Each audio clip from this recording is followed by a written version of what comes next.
Hello friends.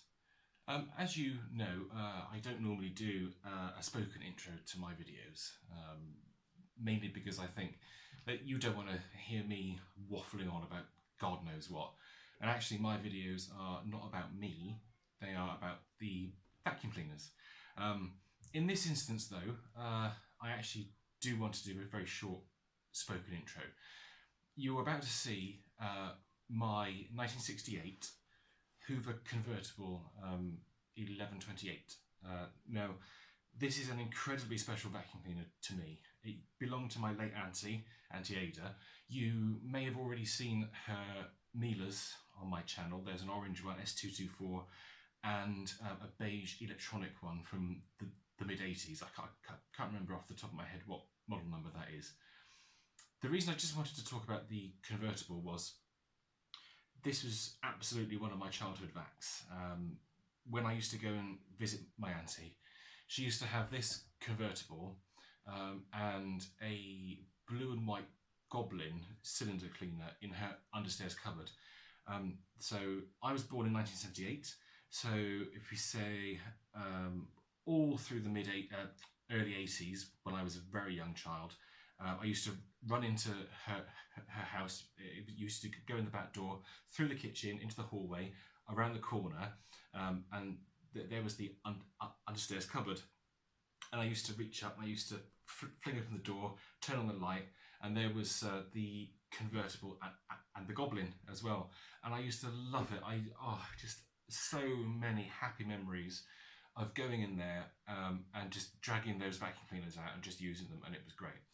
Then in 1986, when I was 8 years old, my uncle, Uncle Doug, he decided to do some work in the attic. I think he was like taking down the lining of the eaves, putting some floorboards down. So he needed a vacuum cleaner to take up there to suck up the mess. And what he did was he took the Convertible up. I just think it's the worst possible vacuum cleaner you could ever take into an attic to try and pick up like rubble.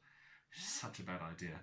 Anyway, he took it up there, but he knew that I liked it, so he left it downstairs once more. And I can remember in 86, because my family moved to Penzance in 86, I got to use it one last time, and I still have that memory in my head of using the machine. Uncle Doug was there, Dad was there. I used it in the playroom, and I can remember like pushing it like that, because I was only a short thing, pushing it back and forth. This great big roaring noise, dust everywhere. It was brilliant. So the Convertible went up into the attic in 86, and that's where it stayed for 20 years.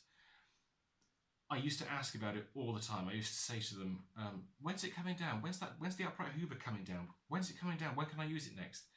But Doug got ill, you see, so he couldn't get himself up to the attic. And then I can remember all the dust sheets fell down or something, and they just wouldn't go up there. So for 20 years, this poor thing was up there. Actually, was it 21 years? Because I got it finally in 2008, because Doug died in 09. My dad died in 09. So yeah, it was probably 08. So 21 years this poor machine sat up there in the attic on its own, and I didn't see it for all that time. And then one day, just magically, I think they were fed up with me going on about it. They said, all right, let's get this bloody Hoover down then. So we did it. We went up, put the ladder up, up to the loft hatch, went up there. I reached over, dragged it down. Doug had this little metal cylinder bin thing which he put the Convertible's hose into, then had a hose coming out the other side, like a big rubble catcher kind of thing.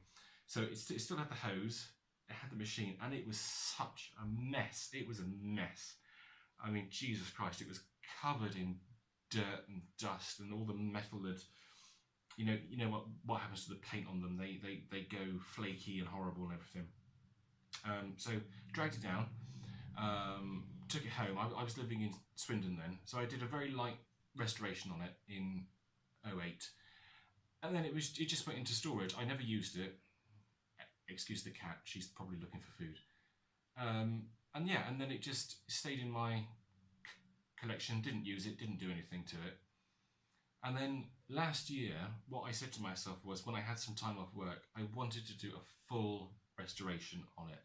Absolute, strip it right down to its very nuts and bolts and just completely restore it, which is what I did. So it had a complete paint spray, which has come up pretty well. You'll see it on the video shortly. There's a couple of little marks there where the paint didn't dry properly.